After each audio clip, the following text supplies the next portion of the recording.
Olá, eu me chamo Elton e esse é um vídeo sobre programação. Eu encontrei esse script que é feito em Python 3 em um fórum e o usuário que postou estava pedindo ajuda para compreender o motivo da saída desse script, às vezes ser uma saída correta e às vezes ser uma saída incorreta, né? Esse script ele é um separador de valores, como por exemplo, se você entrar R$ 100 e 10 centavos, ele vai retornar uma nota de 100 e uma moeda de 10 centavos, que é o que compõe o valor de entrada. Vamos dar uma olhadinha no script. Aqui na primeira linha, ele pede uma entrada de usuário, ele converte para float e guarda em n. N ele passa para total.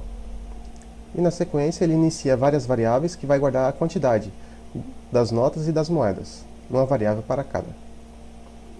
E depois, uma sequência de loopings, onde ele vai fazer a separação dos valores. Então vamos imaginar que nós temos R$ 150, que é a entrada. O primeiro looping, ele faz a validação, né, enquanto total for maior ou igual a 100, né, no exemplo é 150, então sim, isso aqui é verdadeiro. Ele entra no looping e ele coloca aqui, faz uma nova atribuição à variável total, ele usa total e subtrai 100, né, sobrando 50, aqui no exemplo que eu estou dando. Então acrescenta 1 a variável nota de 100. Então o looping é repetido, ele vai validar a entrada de novo, o total agora está valendo 50, ele é menor do que 100, então o segundo looping não acontece. Vem aqui o segundo looping, enquanto total for maior ou igual a 50, né? Total está valendo 50, então é verdadeiro, ele entra no looping, segue a mesma lógica, total é a atualização de total menos 50, agora está valendo 0, e nota de 50 recebe 1. Né? Aí ele confere de novo aqui se o looping é válido, ele vai dar falso, porque total agora está 0, e passa para o próximo looping, que também vai ser falso, e assim por diante, até terminar a fase de separação de valores. Né? Tem aqui um looping para cada valor, desde notas até moedas. No finalzinho aqui ele tem uma série de prints, onde ele vai printar aqui a string, passando o valor da variável. Né? Aqui seria uma nota de 100 e uma nota de 50, nesse exemplo de execução. Vamos fazer ele e confirmar o resultado. R$ 150, uma nota de 100, uma nota de 50, as demais notas com valor 0 e todas as moedas com valor 0.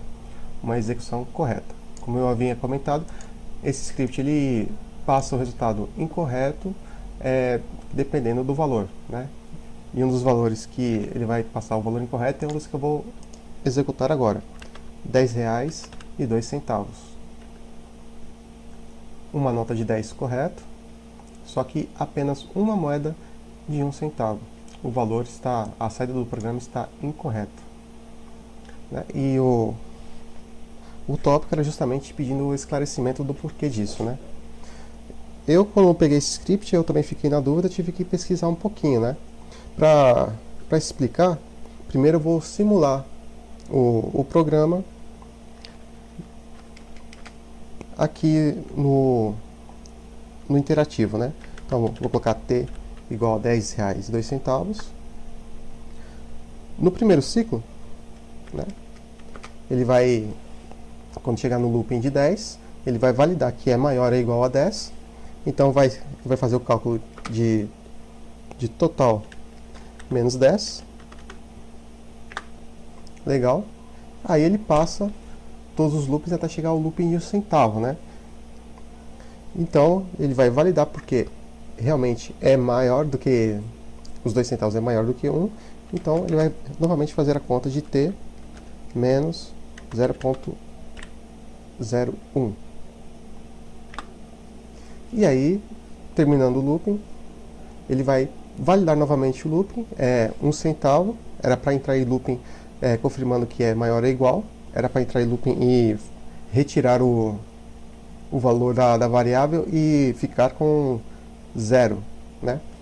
Eu não vou fazer essa conta, eu já vou colocar logo o valor para a gente saber se tem aqui 1 centavo ou não. E ele mostra que tem menos do que 1 centavo, tem um número quebrado, que é um número, posso dizer que é um número fantasma, mas não tem como saber o porquê de acontecer isso, né? A verdade é que eu já poderia descobrir que estava errado simplesmente fazendo o primeiro cálculo. A gente tem aqui fechadinho, bonitinho, 10.02, sem nenhuma variação, e aí menos 10, e ele retorna aí menos do que 2 centavos. Isso é bastante estranho, né? Mas só que pesquisando, isso está na documentação do Python, ele diz que números flutuantes, né, que tenha valor após a vírgula, eles não têm uma representação binária correta, né? No computador tudo é binário, né? Nós temos a representação correta de números inteiros, né? Porque binário não tem vírgula, então fica muito mais fácil representar um número inteiro com binário. Mas aí quando chega em número flutuante quebrado com valorzinho, né, após a vírgula, o binário não é exato, né? As linguagens garantem uma precisão de não sei quantas casas após a vírgula, né? Aqui eu vou demonstrar isso agora, escrevendo aqui uma expressão lambda que vai receber o número e vai retornar uma string formatada, que essa string ela vai mostrar 20 casas após a vírgula. Ok? Então eu vou aqui demonstrar aqui o 1.1, porque é um valor flutuante que tem algum valor após a vírgula, ele é quebrado, né?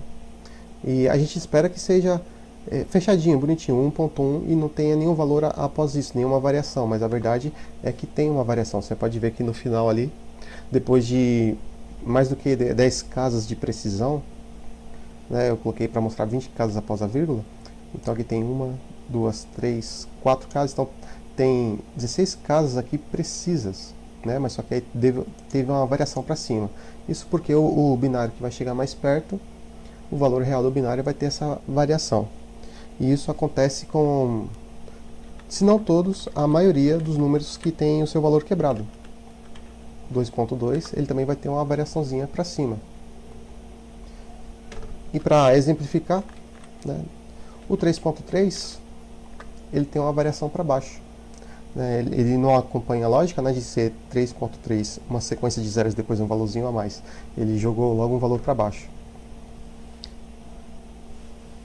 E isso atrapalha no cálculo, né? Uma variaçãozinha bem pequena, mas assim, quando essa variação que tem nos números, quando elas passam por uma operação matemática, elas tendem a se sobrepor, né? Somar ou subtrair elas juntas, né? E isso atrapalha. Como um exemplo, a gente espera que 3.3 seja igual ao resultado da matemática de 1.1 mais 2.2.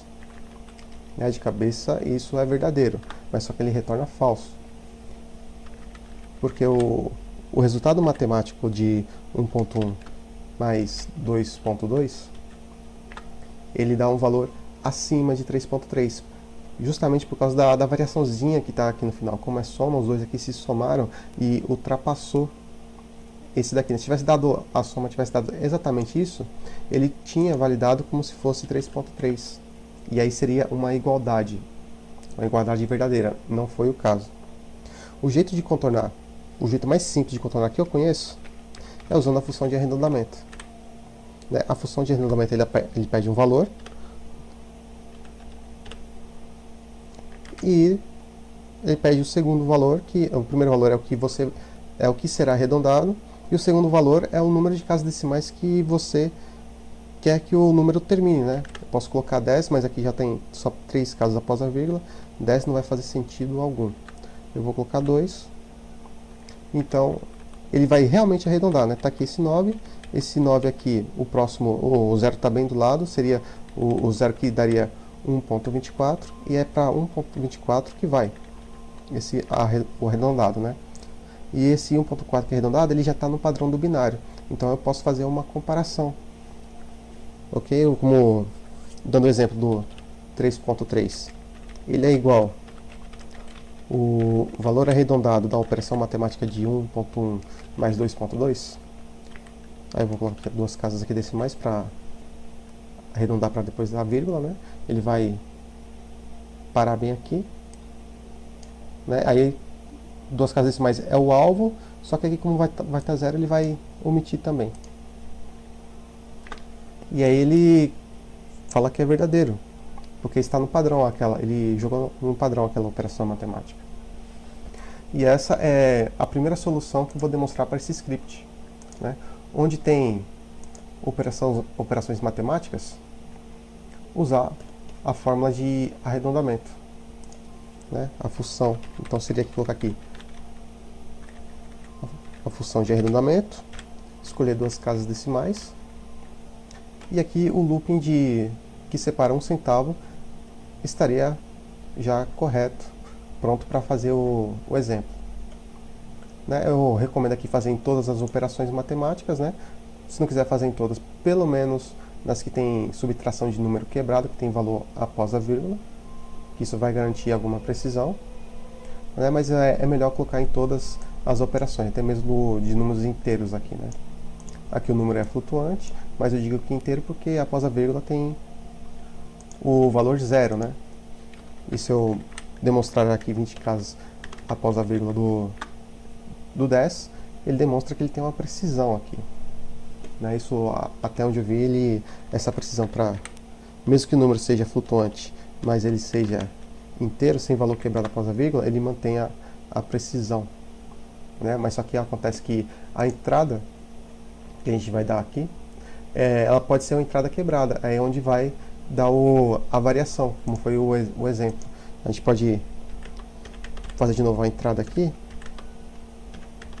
A entrada tem valor após a vírgula, só que 10 é inteiro. Mesmo assim, ele vai jogar para baixo aqui, né? Então, todas as contas aqui seria aconselhável colocar arredondamento.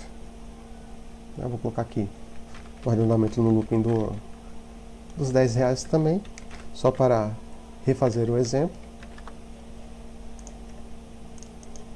R$10,02. E agora ele me retorna correto. Uma nota de 10 e duas moedas de 1 centavo. Esta é a primeira correção, né? O jeito de arrumar o script, fazer ele funcionar. A forma mais simples que eu encontrei. Agora, antes de ir para a segunda solução, eu vou explicar aqui, né, que essa imprecisão que temos nos números tem um jeito de contornar ela, né? Quer dizer que a linguagem ela pode ser sim usada para cálculos de precisão. Para isso nós usamos o módulo decimal. A decimal ele tem uma classe que tem o mesmo nome, né? A classe é essa, decimal. Então eu estou fazendo aqui o import exclusivo da classe, né? De decimal, import decimal. E agora, para não ter que ficar digitando muito, né? Decimal, decimal, decimal, eu vou armazenar na variável d.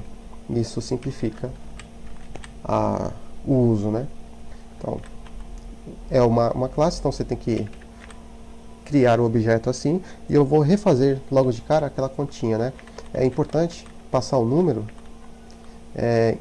em formato de string para garantir a precisão. Se eu passar flutuante, a oscilação que tem lá no finalzinho do número também é convertida, então o cálculo não será preciso, né? Então eu vou fazer aqui a igualdade.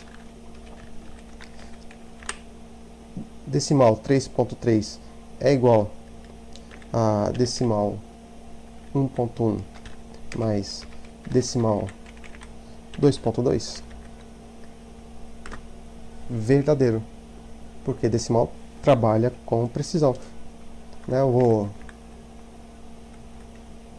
pegar aqui a operação matemática com decimal e vou exibir as 20 casas após a vírgula, né? Vou copiar aqui a função, copiar aqui novamente a operação matemática e passar na função. E aí ele me exibe 20 casas após a vírgula, e aqui já está sem a variaçãozinha aqui do ponto 3. Aqui usando flutuante, que tem a variação no finalzinho, e aqui usando decimal, que é preciso. Ok? Agora eu vou mostrar aqui a correção aqui. É um pouquinho diferente e um pouquinho mais trabalhoso também, né? A primeira coisa que deve ser feita é importar a classe decimal.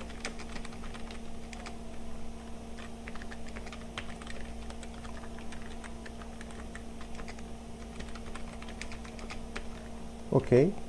A segunda coisa é a conversão aqui da entrada, em vez de ser para float, deve ser para decimal. E agora, né, eu vou executar para gerar o erro. E aí fica mais crível a minha palavra, né? Vou colocar o mesmo valor que estava antes, 10.2, ele vai dar um erro. Que esse erro significa o seguinte, né? Que não é suportado a operação de tipos para menos. Né? E os tipos que ele está apontando aqui é o tipo decimal e tipo flutuante. E aqui ele exibe a linha, aqui foi a linha do total é igual ao total menos 10. Então, total foi a entrada, ela foi convertida para decimal, né? Então aqui decimal menos 10, esse 10 é flutuante comum. Então eu deveria converter esse 10, colocando, claro, em formato de string, converter ele para decimal. Então, esse é o primeiro passo. Ele vai dar o mesmo erro, ok, 10.2, porque novamente aqui, ó, na linha do 1 centavo, onde ele faz a operação, 1 centavo também está flutuante. Então aqui, converter para decimal.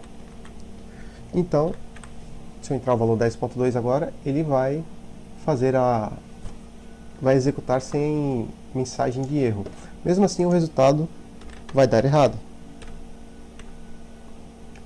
Uma nota de 10 e uma moeda de 1 centavo. E o porquê disso? Decimal é preciso, né? Se a gente tem decimal 0.1, ele não será igual a flutuante 0.1. Isso porque o flutuante de 0.01 ele tem aquela variaçãozinha. Então, é uma variaçãozinha bem no final, só que é maior do que decimal, do que o mesmo valor em decimal, né? O valor decimal é preciso, sem nenhuma variação. Flutuante tem uma variaçãozinha no final para mais ou para menos. Então essa variação foi para mais, aqui com certeza, quando chegar aqui na validação, que ela pergunta se é maior ou igual, ele vai dar falso e não vai computar o valor. Ok? Ele vai computar só o primeiro porque está vindo 2 centavos, mas depois ele dá o erro. Então a segunda correção seria também converter o número da comparação de flutuante para decimal. E isso é o suficiente para o script retornar o valor correto. Uma nota de 10, 2 moedas de 1 centavo. Né? Eu converti só aqui o looping de 1 centavo, mas essa conversão aqui, essa transformação dos dois tipos aqui, deve ser feita em todos os outros loopings, né? Então é bastante alteração para se fazer, um pouquinho mais trabalhoso do que só usar a função de arredondamento. Mas este é a saída para esse script. Ok? Agora, para finalizar esse vídeo, eu vou criar esse script também, eu vou recriar de uma forma com menos repetição. Ok? Eu vou diminuir aqui as variáveis, praticamente eu vou excluir essas variáveis, as variáveis que vai guardar a quantidade. Esses loopings também, eles vão ser trocados por apenas dois loopings for. E esses prints também eu vou trocar por 2 prints. Ok? Ficará mais ou menos assim, né? Eu vou começar criando aqui algumas sequências, né, que é a minha preparação para fazer o cálculo. Né? Eu vou começa aqui com uma sequência de 2 valores, né? A sequência se chamará notas. O primeiro valor vai ser uma string chamada notas. O segundo valor será a sequência dos valores das notas. Então, 100, 50, 20, 10, 5, 2. Seguindo essa lógica, vou fazer a mesma coisa para moedas.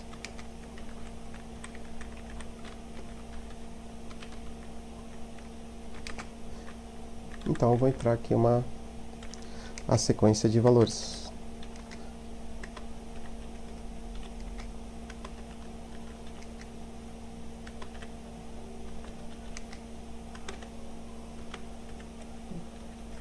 Ok? Eu estou usando aqui, por fora aqui, né, para fazer a sequência principal aqui, eu usei tupla e por dentro eu usei lista. Né, dá para ver parênteses e as chaves, tem a diferença. Isso é só aspecto visual, não dá diferença nenhuma no resultado. Poderia ser 2 tuplas, a de fora poderia ser uma lista e a de dentro também poderia ser lista, pode ser trocado, o resultado é exatamente o mesmo. Agora eu vou pegar aqui a entrada do usuário, do mesmo jeito, só que eu vou colocar uma mensagem apenas para dar um charmezinho só. Também não é necessário. Não quer dizer que o script ao lado está errado. É apenas estética. E agora, com essas 3 linhas de código, agora eu posso entrar nos loopings. Ok? Como eu disse, eu não vou usar variáveis para guardar a quantidade de notas. Eu já vou fazer o cálculo matemático e exibir direto. Então, eu vou fazer o looping for. Né? Então, para título, valores em sequência. Ok? Quando essa sequência que eu vou passar aqui no looping vai ser a sequência das notas em moedas, né? Eu criei separadas, mas estou juntando agora nesse looping. Então seria aqui listas dentro de listas, né? Sequências dentro de sequências. Então no primeiro looping, ele vai pedir aqui notas, e esse título vai valer a string, e valores vai receber a sequência. Aí no segundo looping, a string vai valer moedas, e valores vai valer essa sequência. A sequência de valores de moedas. Ok? Aí aqui eu vou fazer um print.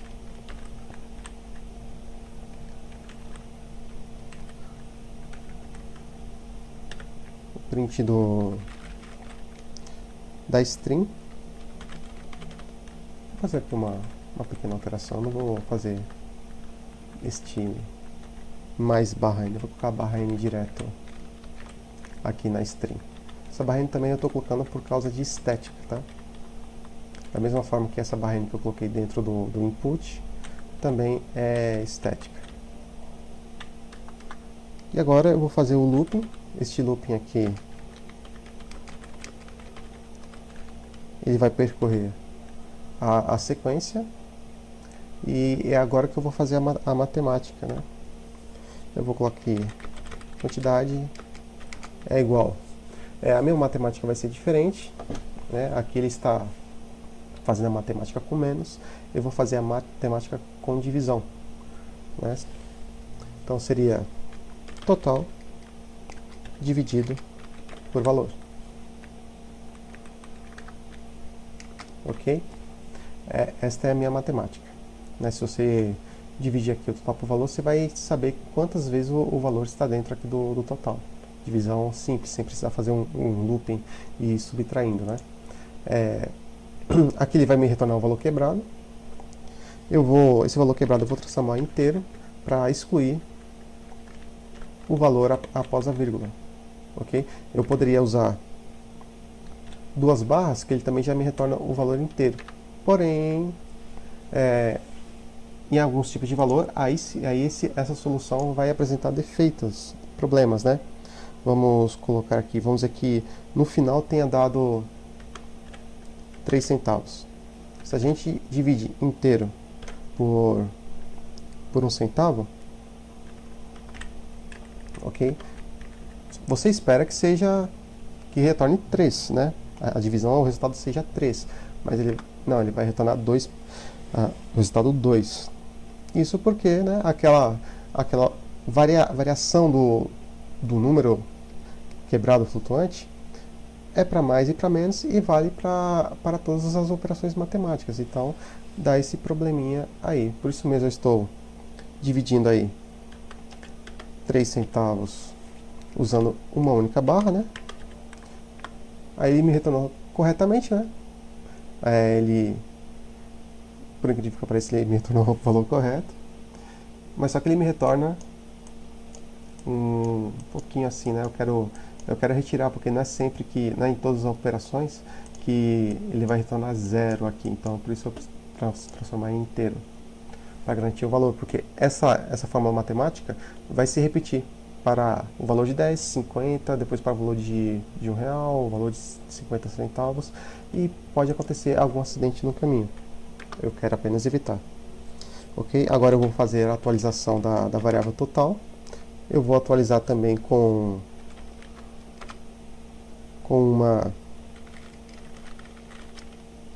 uma divisão. Vai ser a divisão usando aí a porcentagem. Que essa divisão ela me retorna o resto da divisão, né? Suponhamos que nós temos aí 3 dividido por 2, vai dar 1, resto 1, né? Imagine a continha de segunda série quando você está aprendendo matemática, segunda ou terceira série, eu não me lembro agora, aprendendo a divisão. Você não aprende divisão com vírgula, né? Você vai até onde consegue, e aí quando não der mais, tem o resto da conta, é isso que faz. E essa conta eu vou passar o arredondamento, ok? Justamente para tirar a variação do número que sobra. E por final eu vou fazer a exibição do resultado, né? Eu vou exibir a quantidade, só que eu vou exibir em uma string formatada, ok? Eu vou exibir ao contrário do que ele fez. Aqui ele exibiu a quantidade de notas para depois o valor. Eu vou exibir primeiro o valor para depois exibir a quantidade de notas. Eu vou formatar aqui. Essa formatação aqui, 6 casas, 2 dessas casas para o flutuante, para números depois da vírgula, para dar um charmezinho.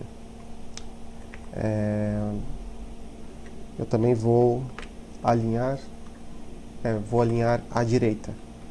Eu espero que esteja correto aqui, um espacinho aqui para o preenchimento. E aqui outra formatação. Eu vou fazer o preenchimento com ponto, vou alinhar à direita e vou usar 10 casas de espaço. Ok, o número vai vir inteiro, então eu posso passar um D. E eu acho que é isso. Aí eu coloco aqui valor, quantidade. Se der algum erro, provavelmente eu vou ter que mudar esse D aqui, eu não tenho certeza agora, só executando para saber. Vamos ver. Aqui está, entre valor. Vou colocar R$10,02. Uma nota de 10, correto. E 2 moedas de 1 centavo. Correto também. Vamos entrar um valorzinho diferente aí. Vamos colocar R$23,11. Uma nota de 20, uma nota de 2, uma moeda de 1, dando 23, uma moeda de 10 centavos e uma moeda de 1 centavo. Correto também. Agora vou, para terminar o vídeo, vou colocar aqui os scripts lado a lado. E aqui a diferença da saída, né? A correção, usar arredondamento, ou então a classe decimal. E aqui uma sugestão para fazer diferente o script, que vai retornar aqui o mesmo resultado só que um pouquinho mais compacto. E é isso aí. Valeu, até a próxima.